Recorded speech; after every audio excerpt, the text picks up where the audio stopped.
Bonsoir à tous et très bienvenue sur News Jardin TV, la chaîne qui, tous les jours, partage avec vous la passion pour les plantes, le jardin, le jardinage, la botanique et la nature, et qui en même temps vous accueille dans notre petit jardin que je partage avec ma petite jardinière Nicole. Et d'ailleurs, actuellement, nous sommes au milieu de sa collection de bonsaï, et elle est aussi derrière la caméra, et je la remercie tout particulièrement. Nous vous accueillons ce soir pour le numéro 207 de notre émission journalière, Le Quotidien du Jardin, cette émission qui vous a laissé à disposition totalement gratuite pendant au moins une journée, parfois un petit peu plus. Le principe de cette émission, vous le connaissez évidemment, je réponds chaque soir à l'une de vos questions. Continuez à nous les poser, elles sont très importantes puisque grâce à leur diversité, nous réalisons ensemble vraiment cette émission très variée et nous vous en remercions. Et c'est avec Nicole que nous choisissons ces questions et ce soir c'est celle de Marius M qui nous demande la chose suivante: j'adore l'aconite, mais comme c'est une plante originaire des montagnes, je me demande si je peux la cultiver dans mon jardin niçois, dans un coin humide et ombragé.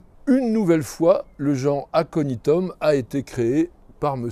Carl von Linné en 1753, notre fameux botaniste et naturaliste suédois. Pour le nom, il a utilisé le mot grec aconiton, qui, dans l'Antiquité, désignait une plante toxique. Et d'ailleurs, les anciens enduisaient la pointe de leurs flèches et de leurs javelots avec des extraits de cette plante extrêmement toxique, on verra tout à l'heure. Et il semble en fait qu'ils utilisaient ces armes empoisonnées dans la chasse au loup. Et c'est peut-être pourquoi on appelle parfois la plante le tue-loup, du fait de son extrême toxicité, mais on lui donne aussi le nom de casque de Jupiter ou casque de Minerve en raison de la forme des fleurs.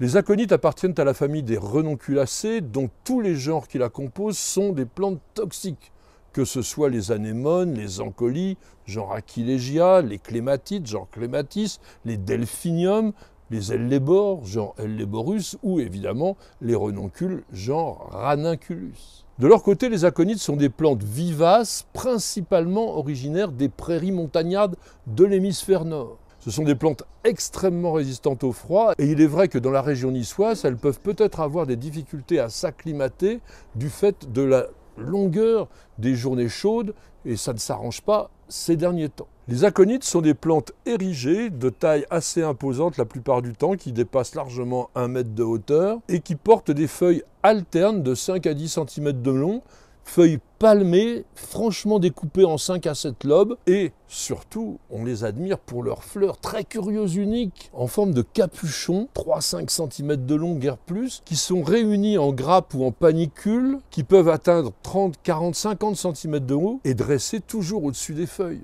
Très spectaculaire. En fait, ce sont les sépales pétaloïdes qui donnent la forme et la couleur aux fleurs. Parce que les pétales, de leur côté, sont réduits à leur plus simple expression, c'est-à-dire à des nectaires, des glandes qui sécrètent du nectar, et qui sont situées sous le capuchon des sépales. Le bleu violacé est la couleur caractéristique des espèces d'aconites. Mais il en existe aussi des blanches, des blancs verdâtres, des jaunes plus ou moins clairs, des roses, parfois aussi des fleurs bicolores. Et dans la nature, certaines nuances peuvent être extrêmement sombres. Et sachez que les formes cultivées n'atteignent jamais ce niveau d'intensité.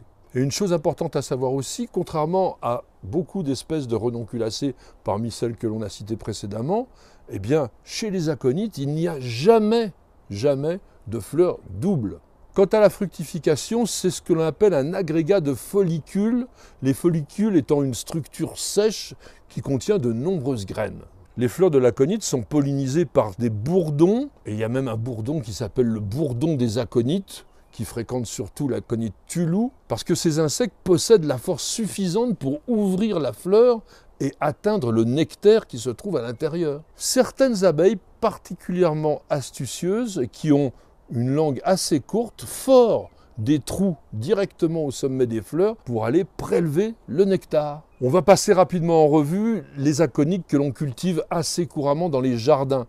Aconitum fischeri, l'aconite napelle, est souvent présenté sous son nom désormais invalide d'Aconitum napellus. L'espèce fischeri a été décrite et nommée en 1820 par le botaniste allemand Heinrich Gottlieb Ludwig Reichenbach. C'est une plante qui est indigène en France, vivace, port érigé, elle atteint facilement 1,50 m et les feuilles sont découpées en 5 à 7 lobes très profonds, dentés, divisés.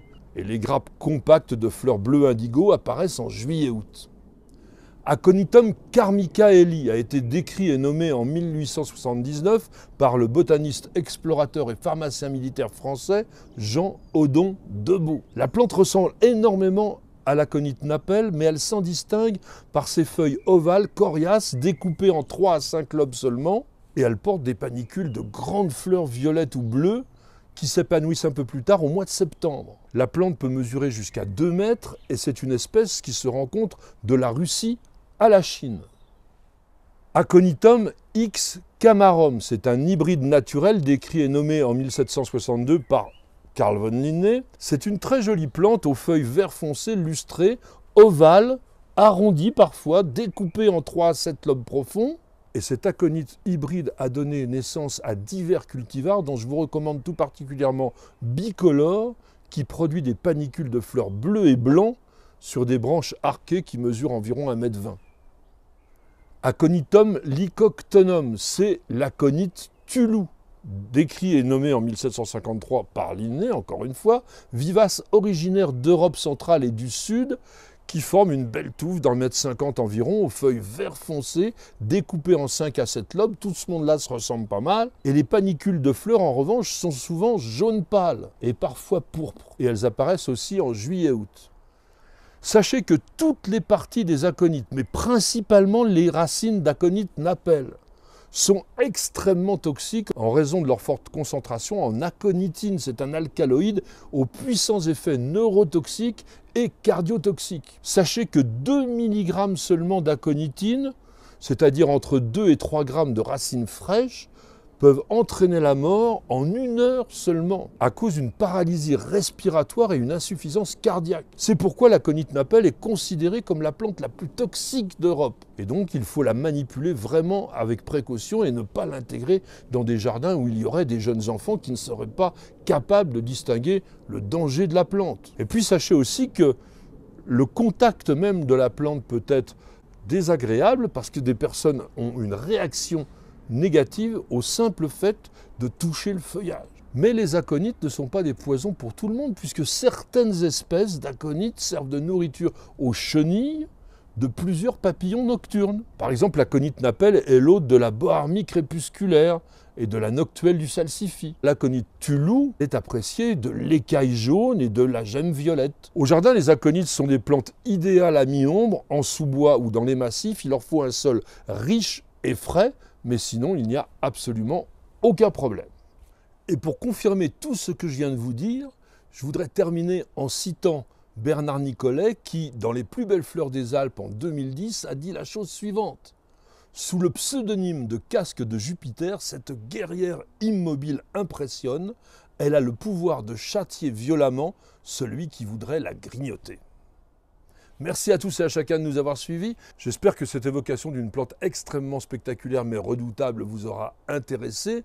Vous pouvez tenter de l'acclimater dans votre jardin, certainement pas dans la région niçoise, mais surtout dans les régions un peu plus tempérées. Mais danger, danger et danger. En tous les cas, merci de nous poser toutes ces questions. Vous voyez comme elles sont variées et grâce à elles, nous réalisons de jour en jour une véritable encyclopédie des plantes et du jardin en vidéo. Mais bien entendu, pour avoir accès à l'ensemble de cette grande collection qui grandit en permanence, eh bien nous demandons une petite participation qui nous semble normale. N'hésitez pas à devenir membre de News Jardin TV, le club. Il suffit pour cela d'appuyer sur la petite fenêtre rejoindre qui figure sur la page d'accueil de notre chaîne YouTube et d'utiliser de préférence un ordinateur.